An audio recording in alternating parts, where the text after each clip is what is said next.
داداش آدم دیگه ای نیست نه نزن 8 دقیقت کن داداش بیا. من لخت اومدم تو خیابون چیزی ندارم بهت میگم بده 8 دقیقت کن بیا. بتمن اومد اسکل بتمن بیا کمک کن. داداش من خودمو کاری ندارم هر سری خفتت میکنم. این کوچه دیگه بلد نیست برم اونجا مراقبت کنه. بابا دنیا یالنده دنیا بابا این باز حالش بعد دیگه کسی کمک نمیکنه. تو رو خدا یه چیزی بده برم بابا. هرچی بود تو راحت بغل کردی بچه بگو بازم غلط کرده. آقا من غلط کردم ببخشید. آقا سلام خسته نباشید. وقتی این آدرس میدونین ای باز بتمنه که سلام خانم بتمن. خیلی عجیبه که شما فقط تو این کوچه گم میشید.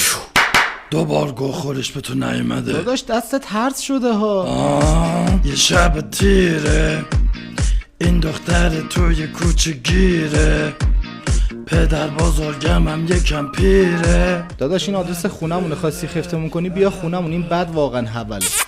چی شد؟ من دوست دارم زندگی را وای دوست دارم زندگی را داداش من کاری ندارم و بتمن خیلی سیاهه چرا اینقدر دختر رو دوستش دارم. بابا اینقدر نزن دیگه.